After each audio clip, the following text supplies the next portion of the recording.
Hello friends, it's for all students में आप सभी का एक बार फिर से स्वागत है। आज हम इस वीडियो में अधिकार का टॉपिक अच्छे से कवर करने जा रहे हैं। इस वीडियो में हम अधिकार के अर्थ के साथ साथ प्राकृतिक अधिकार, नैतिक अधिकार और कानूनी अधिकार को भी समझेंगे। तो फ्रेंड्स, इस वीडियो को पूरा देखें ताकि आपको सभी बातें समझ में आ सकें। तो फ्रेंड्स, चलिए शुरू करते हैं। तो फ्रेंड्स, अधिकार शब्द का जो अर्थ है वो कुछ इस प्रकार है। अधिकार राज्य के अंतर्गत व्यक्ति को प्राप्त होने वाली ऐसी अनुकूल परिस्थितियां और अवसर हैं जिनसे उसे आत्म विकास में सहायता मिलती है। कहने का मतलब ये है कि ऐसी अनुकूल परिस्थितियां तथा अवसर जिनकी सहायता से व्यक्ति अपना विकास कर सकता है उसे अधिकार कहा जाता है। यहाँ अनुकूल परिस्थिति और अवसर पर बल दिया गया है। तो अधिकार शब्द का अर्थ यही है, जब व्यक्तियों को अनुकूल परिस्थितियां और अवसर दिए जाते हैं जिसमें वो खुद का विकास कर सके, उसे ही अधिकार कहा जाता है। अगर हम उदाहरण देखें तो मान लीजिए अगर एक व्यक्ति को स्वतंत्र परिस्थिति में रखा जाता है, यानी कि उसे एक ऐसी परिस्थिति दी जा रही है जिसमें वो खुद का विकास कर सकता है, तो हम कहेंगे कि उस व्यक्ति को जिसे स्वतंत्र परिस्थिति दी गई है उसके पास स्वतंत्रता का अधिकार है, क्योंकि उसे एक ऐसी परिस्थिति मिली है जिसमें वो खुद का विकास कर सकता है। उसी तरह अगर किसी व्यक्ति को समान अवसर दिए जा रहे हैं तो हम क्या कहेंगे कि उस व्यक्ति के पास समानता का अधिकार है, क्योंकि वो समान अवसर जब उस व्यक्ति को मिलेगा तो वो व्यक्ति अपना विकास कर सकता है। तो फ्रेंड्स, कहने का मतलब यही है कि ऐसी अनुकूल परिस्थितियां तथा अवसर जिनकी सहायता से कोई व्यक्ति अपना विकास कर सकता है उसी को अधिकार कहा जाता है। तो फ्रेंड्स, अधिकार दो तरह के होते हैं, एक नकारात्मक अधिकार और दूसरा सकारात्मक अधिकार। नकारात्मक अधिकार वो अधिकार होते हैं जिन पर साधारणतः राज्य प्रतिबंध नहीं लगाता है और इन अधिकारों की रक्षा के लिए भी राज्य किसी प्रकार की सहायता भी नहीं देता है। उदाहरण के लिए विचार एवं अभिव्यक्ति की स्वतंत्रता का अधिकार, इस अधिकार की रक्षा के लिए राज्य किसी भी प्रकार की सहायता नहीं देगा। और दूसरी ओर अगर हम सकारात्मक अधिकार की बात करें तो राज्य सकारात्मक अधिकारों की रक्षा के लिए कई तरह की सहायता मुहैया कराता है। उदाहरण के लिए जब व्यक्तियों को शिक्षा का अधिकार मिल जाता है तो राज्य कई तरह के स्कूलों का प्रबंध करता है ताकि व्यक्तियों को शिक्षा मिल सके और उनके इस अधिकार की रक्षा की जा सके। इसी तरह जब चिकित्सा का अधिकार मिल जाता है तो उसकी रक्षा के लिए कई तरह के हॉस्पिटल्स की स्थापना की जाती है। तो फ्रेंड्स, अब हम बात करते हैं प्राकृतिक अधिकारों के परंपरागत सिद्धांत की। नॉर्मली ज़्यादातर ऐसा भी कह दिया जाता है कि ये अधिकार के प्रकार हैं, जैसे कि प्राकृतिक अधिकार, नैतिक अधिकार और कानूनी अधिकार। तो आप इन्हें प्राकृतिक अधिकार भी कह सकते हो और प्राकृतिक अधिकारों का सिद्धांत भी कह सकते हो। तो फ्रेंड्स, पहला हमारा जो पढ़ना है हमें वो है प्राकृतिक अधिकारों का सिद्धांत। तो कुछ अधिकार राज्य की उत्पत्ति से पहले अर्थात प्राकृतिक दशा में भी विद्यमान थे। मतलब जब राज्य का जन्म ही नहीं हुआ था, किसी भी प्रकार की सरकार नहीं थी, तब हम प्राकृतिक दशा में रहते थे और उस समय भी हमारे पास कुछ अधिकार हुआ करते थे और उन्हीं अधिकारों को प्राकृतिक अधिकार कहा जाता है। इन अधिकारों का सृजन राज्य ने नहीं किया है, बल्कि राज्य का जन्म इन अधिकारों की रक्षा के लिए हुआ है। कहने का मतलब ये है कि प्राकृतिक अधिकार हमें प्राकृतिक दशा में प्राप्त थे, मतलब जब राज्य का जन्म ही नहीं हुआ था, और राज्य का जन्म ही प्राकृतिक अधिकारों की रक्षा के लिए हुआ। अब सब व्यक्ति मिलने लगे, सभी व्यक्तियों ने मिलकर राज्य का निर्माण किया ताकि सभी के अधिकारों की रक्षा की जा सके। तो यहाँ पर यही कहा गया है कि राज्य का जन्म इन अधिकारों यानी कि प्राकृतिक अधिकारों की रक्षा के लिए हुआ है। अब कुछ दार्शनिक विचार इस संदर्भ में देख लेते हैं जो कि इम्पॉर्टेंट हैं। जैसे कि जॉन लॉक ने जीवन, स्वतंत्रता और संपत्ति के अधिकार को प्राकृतिक अधिकार बताया था और राज्य को इसकी रक्षा के लिए उत्तरदायी माना था। मतलब जॉन लॉक ने जीवन, स्वतंत्रता और संपत्ति को प्राकृतिक अधिकार कहा और ऐसा कह दिया कि राज्य इन अधिकारों को छीन नहीं सकता क्योंकि ये प्राकृतिक अधिकार हैं और राज्य का ये पूरा का पूरा कर्तव्य है कि वो इन अधिकारों की रक्षा करें।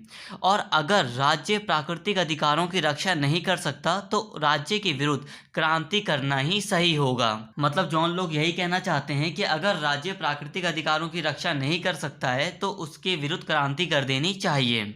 अब हम बात करते हैं टॉमस हॉब्स के बारे में। टॉमस हॉब्स कहते हैं कि जब व्यक्ति प्राकृतिक दशा का त्याग करके व्यक्ति अपने सारे अधिकार राज्य या सरकार को सौंप देता है तो फिर वह राज्य के अंतर्गत उसी के आदेश को मानने के लिए बाध्य होता है। कहने का मतलब यह है कि हॉब्स कह रहे हैं कि जब मनुष्य अपने अधिकारों का त्याग करके, अपने प्राकृतिक अधिकारों का त्याग करके राज्य का निर्माण करता है और राज्य को अपने सारे अधिकार सौंप देता है तो वह राज्य के अंतर्गत राज्य के आदेश को मानने के लिए विवश हो जाता है।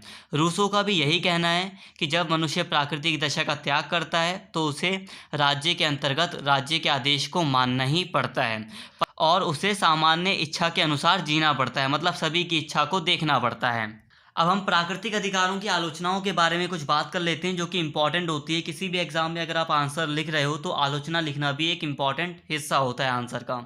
तो फ्रेंड्स, प्राकृतिक अधिकारों के सिद्धांत के साथ कुछ कठिनाइयाँ भी जुड़ी हुई हैं। जो प्राकृतिक शब्द है, इसकी परिभाषा कोई निश्चित परिभाषा नहीं है हमारे पास। किसी समाज में दास प्रथा को प्राकृतिक माना जाता है, कहीं इसे प्रकृति के विरुद्ध माना जाता है। मतलब कहीं कहीं पर दास प्रथा का समर्थन किया जाता है प्राकृतिक आधार पर, परंतु कहीं कहीं पर इसे प्रकृति के विरुद्ध माना जाता है। उसी तरह कुछ लोग स्त्री पुरुष को प्रकृति से समान मानते हैं, कुछ लोग स्त्री को प्रकृति से पुरुष की दासी मानते हैं। तो कहने का मतलब ये है कि प्राकृतिक जो शब्द है उसकी एक निश्चित परिभाषा अभी तक नहीं दी जा सकती है।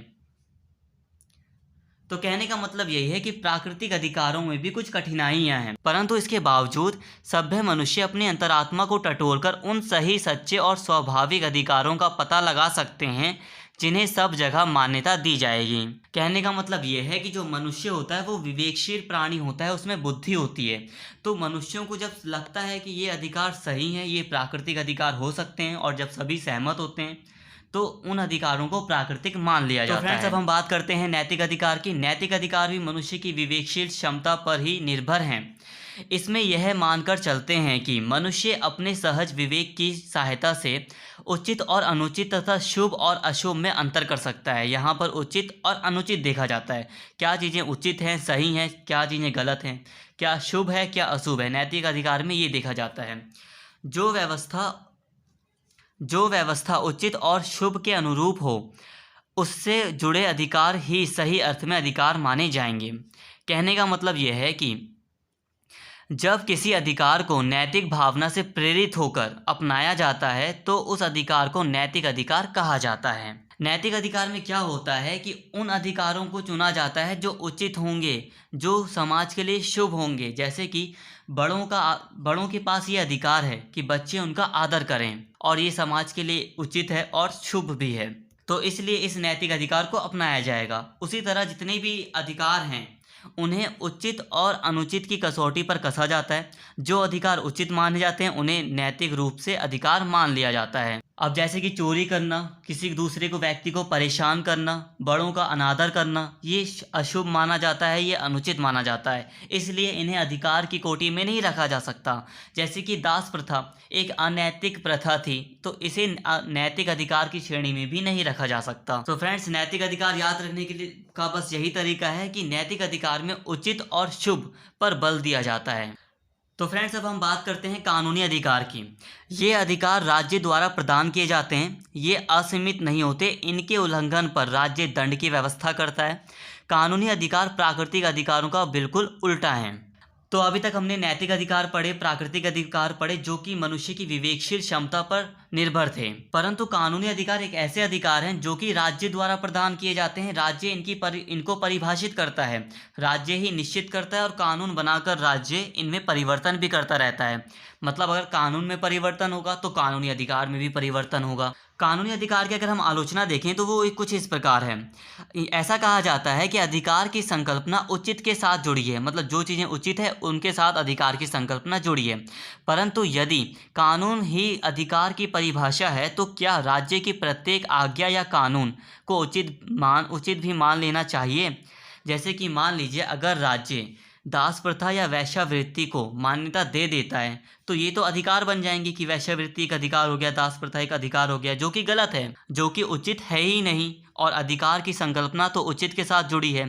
तो यहाँ पर ऐसा कहा जा रहा है कि कानूनी अधिकार अनुचित कार्यों को भी मान्यता देकर अधिकार की श्रेणी में ले आते हैं, जो कि गलत है।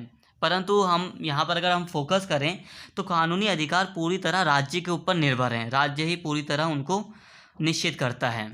तो फ्रेंड्स, इस वीडियो में फ़िलहाल इतना ही, और अगर आपको वीडियो पसंद आई तो प्लीज़ चैनल को जरूर सब्सक्राइब कर लें और इस वीडियो को ज़्यादा से ज़्यादा शेयर करें और लाइक करें। Thank you. और अगर आपको अधिकार और कर्तव्य के बीच में क्या संबंध है, ये वीडियो देखनी है तो स्क्रीन पर दी गई वीडियो आप देख सकते हैं।